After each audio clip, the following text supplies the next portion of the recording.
दक्षिण कोरिया में कभी भी पूरे शरीर पर टैटू, जिसे फूलदार खोल कहा जाता है, वाले आदमी को हल्के में मत लेना, क्योंकि जितना बड़ा टैटू उतनी ही ऊंची उसकी हैसियत। यही बात जापान में भी लागू होती है। इस कहानी का हीरो है एक लड़का ब्लू ड्रैगन सेरी। वह सिर्फ 19 साल का है, लेकिन जापान के एक बड़े इलाके पर उसका राज चलता है। वहाँ की पुलिस भी उससे उलझने से डरती है। ब्लू ड्रैगन का बाप भी गैंगस्टर था, लेकिन कहानी की शुरुआत में ही उसका फोटो दीवार पर टंगा हुआ दिखाया गया, यानी वो अब इस दुनिया में नहीं है। एक दिन ब्लू ड्रैगन अपने दोस्तों के साथ सड़क पर घूम रहा था, तभी उसने देखा कि कोई आदमी यहाँ मैदा असली नहीं बल्कि एक ड्रग्स का कोड है, बेच रहा है। ब्लू ड्रैगन वहाँ ग्राहक बनकर पहुंचा और मौका देखते ही उस आदमी की जबरदस्त धुनाई कर दी। असल में वो उसके पैसे लूटना चाहता था। पैसे मिलते ही सभी खुश हुए और सोचा कि आज रात बढ़िया खाना खाया जाएगा। तभी उसके दोस्त ने एक मैदे की थैली उठाई, लेकिन ब्लू ड्रैगन ने तुरंत छीनी और उसे समुद्र में फेंक दिया। उसने कहा पैसे चाहिए लेकिन ड्रग्स नहीं। फिर वे एक जान पहचान वाले रेस्टोरेंट में गए। तभी वहाँ एक और गैंग का बड़ा डॉन आ गया, उसका नाम था यामामुरा। दोनों गैंग आमने सामने बैठते ही टेंशन बढ़ गए। तभी बाहर से एक ग्रुप हमला कर देता है। ये लोग यामामुरा को मारने आए थे, लेकिन ब्लू ड्रैगन घबराया नहीं। जब उसने देखा कि यामामुरा पर हमला होने वाला है, तो पास रखा फ्राइंग पैन उठाया और हमलावर को वहीं ढेर कर दिया। सभी हैरान रह गए। इसके बाद ब्लू ड्रैगन फ्राइंग पैन वहीं छोड़कर अपने दोस्तों के साथ भाग गया। अगले दिन यामामुरा के लोग उसे ढूंढ लेते हैं और अपने गैंग में शामिल होने का ऑफर देते हैं, लेकिन ब्लू ड्रैगन मना कर देता है। यामामुरा उसे अपना विजिटिंग कार्ड देकर सोचने को कहता है। इसी बीच एक और कॉल आता है। भागो, वो लोग आ रहे हैं। ये वही लोग थे जिनकी ड्रग्स ब्लू ड्रैगन ने छीनी थी। अब वो बदला लेने आए थे। कुछ ही देर में ब्लू ड्रैगन और उसके दोस्त पकड़े जाते हैं। उनके सामने आता है उस गैंग का बड़ा डॉन, उसका नाम है तानियो। तानियो चाहता है कि ब्लू ड्रैगन उसके ड्रग्स के पैसे वापस करे, लेकिन किंगलोंग एक हारे हुए व्यक्ति हैं, उन्हें पैसे कहाँ से मिलेंगे। महंगे आटे के पैसे की तो बात ही छोड़िए, अगर आपके पास पैसे नहीं है तो मैं आपको विदेश में बेच दूंगा। मैंने सुना है कि विदेश में बेचे जाने पर युवाओं के अंक बहुत कीमती होते हैं। जब वे नाव पर चढ़ने वाले थे तो दूसरे पक्ष को अचानक पता चला कि किंगलोंग के पास शांकुन का व्यवसाय कार्ड है। तियाने को लगा कि किंगलोंग शांकुन से है, लेकिन किंगलोंग ने कहा कि वह कोई गैंगस्टर नहीं है। तियाने का गिरोह और शांकुन का गिरोह एक गठबंधन में थे। सुरक्षित पक्ष पर रहने के लिए उसने पुष्टि करने के लिए एक फोन कॉल किया। जल्द ही शांकुन के लोगों द्वारा किंगलोंग को घर ले जाया गया। जब किंगलोंग ने शांकुन को देखा तो बॉस ने कुछ नहीं कहा। उसने बस पूछा, क्या कोई जगह है जहां तुम जा सकते हो। लोंगजी यह इस वाक्य के कारण था कि किंगलोंग ने कहा। किंगलोंग इतना भावुक हो गया कि वह तुरंत रो पड़ा, क्योंकि उसे बचपन से ही पिता के प्यार की कमी थी। उसके पिता की मृत्यु कुछ समय पहले ही हुई थी। इस समय किंगलोंग का दर्जा आधिकारिक रूप से बढ़ गया। वह पहाड़ी गांव में गिरोह में शामिल हो गया और पहाड़ी गांव का दत्तक पुत्र बन गया। एक साल बाद किंगलोंग ने अपना हेयर स्टाइल बदल लिया। वह फिर से परिचित रेस्तरां में आया और मालकिन और बेटे को कुछ पैसे दिए। यह बच्चा भी साधारण नहीं था, वह बाद में दिखाई देगा। अचानक किंगलोंग को एक कॉल आया कि कोई उसके इलाके को तबाह कर रहा है। फिर वह अपने होटल में आया। सामने वाले लोग तियाने गिरोह के थे। दूसरे पक्ष ने उन्हें कुछ क्षेत्र देने के लिए कहा। बात करने के बाद वे जाने के लिए तैयार थे। किंगलोंग ने शराब की एक बोतल उठाई, अपने कुत्ते का सिर फोड़ दिया और अपने छोटे भाई को सबक सिखाया। उसके बाद उसके अपने वेटर ने उसे पट्टी बांध दी। किंगलोंग को यह लड़की पसंद आ रही थी। उसका नाम श्याओमी था। किंगलोंग ने उससे बाहर जाने के लिए कहा। किंगलोंग को श्याओमी से पता चला कि श्याओमी अभी भी एक छात्रा थी। उसने केवल कला का प्रदर्शन किया, अपने शरीर का नहीं। उसने सिर्फ क्रेडिट कमाने के लिए उनके होटल में काम किया।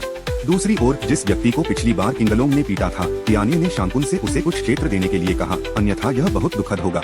शांकुन ने किंगलोंग के लिए उनके खिलाफ हो गया। अगर तुम लड़ना चाहते हो तो बस आ जाओ। तियाने के चेहरे पर बदमाशी थी। बदमाशों को लापरवाही से मत धमकाओ, क्योंकि वे अपने दुश्मनों का बदला लेंगे। किंगलोंग ने समय रहते बॉस की रक्षा की, लेकिन सामने वाला ड्राइवर इतना भाग्यशाली नहीं था। ड्राइवर को टक्कर लगी। बॉस के ठीक होने की पुष्टि करने के बाद किंगलोंग ने उसे बाहर खदेड़ दिया, लेकिन वह कहीं दिखाई नहीं दिया। हालांकि उसका भाई कार में ही मर गया। गिरोह ने उसके भाई का अंतिम संस्कार किया। किंगलोंग अस्पताल में पड़ा था। शांकुन ने अपने वरिष्ठ भाई से बदला लेने में मदद करने के लिए कहा, लेकिन वरिष्ठ भाई ने इसकी अनुमति नहीं दी और कहा कि मामला पुलिस को सौंप दिया जाना चाहिए। शांकुन अस्पताल में किंगलोंग से मिलने आया और उसे सारी स्थिति समझाते हुए कहा कि वह इस बारे में चिंता न करे और पुलिस को मामले को संभालने दे। लेकिन किंगलोंग कैसे सुन सकता था। उसने बाहर जाकर अपने भाई का बदला लेने के लिए कहा, लेकिन उसके भाई ने फिर भी उसे जाने नहीं दिया। रात में तियाने के लोग टहलने के लिए निकले और एक होटल में आ गए। किंगलोंग भी अपने घायल पैर के साथ आया था। जब वह होटल में पहुंचा और अपने भाई का बदला लेने वाला था, तो अचानक उसके पीछे एक आदमी दिखाई दिया और उसने दूसरे व्यक्ति को मारने में किंगलोंग की मदद की। यह आदमी कोई और नहीं बल्कि उनका दूसरा कमांडर था। दूसरे कमांडर का दोष लेने के लिए किंगलोंग ने उसे जल्दी से जाने के लिए कहा। किंगलोंग ने उसे कुछ और बार चाकू मारा और फिर जल्दी से भाग गया, तियाने के आने का इंतजार करते हुए। उसके लोग मर गए और हत्यारा गायब हो गया। किंगलोंग शियाओमी के घर आया। शियाओमी उसके लिए खून साफ करना चाहती थी, लेकिन किंगलोंग के विचार इतने सरल नहीं थे। आज रात उनके रिश्ते ने एक और कदम आगे बढ़ाया। किंगलोंग ने सफलतापूर्वक अपना वीर्य छीन लिया। दिन के समय किंगलोंग गिरोह में वापस आ गया। शांकुन को किंगलोंग के किए पर गर्व था, लेकिन वह दुखी भी था। जापान में गर्म सुर्खियां। जियाओमी बहुत दुखी थी। किंगलोंग को जानने वाले सभी लोगों ने यह दृश्य देखा। किंगलोंग इस समय जेल में था। 10 साल से अधिक समय के लिए 14 साल बाद किंगलोंग को जेल से रिहा कर दिया गया। दूसरा कमांड किंगलोंग को लेने आया और एक बड़ा भोजन तैयार करने के लिए घर गया, लेकिन मालिक ने केवल एक गिलास शराब पी और चला गया। किंगलोंग को नहीं पता था कि क्या हो रहा था।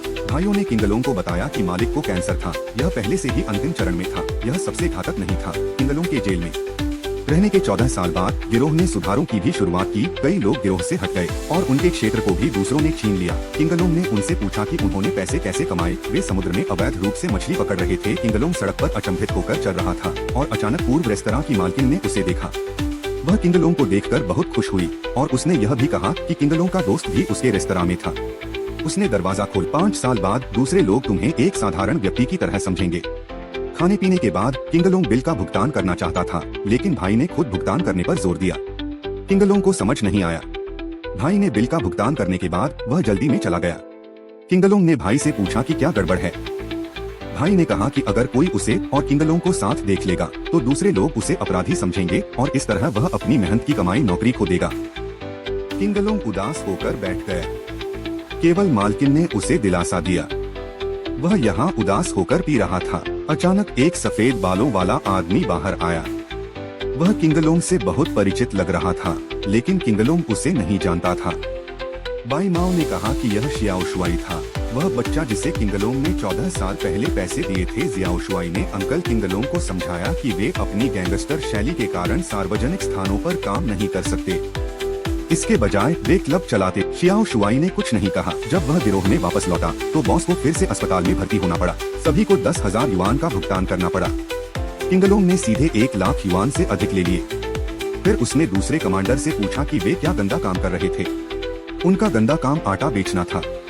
वे बिना किसी झींगा के कोई पैसा नहीं कमा सकते थे। जब वे एक जगह आए तो किंगलोंग और दूसरे कमांडर ने लड़ाई शुरू कर दी। चलो एक दूसरे से नहीं मिलते। किंगलोंग को समझ में नहीं आया। शाओमी ने किंगलोंग को बताया कि उसकी एक बेटी है जो किंगलोंग की भी बेटी है, लेकिन उसकी माँ आपको यह नहीं बताएगी कि उसका पिता एक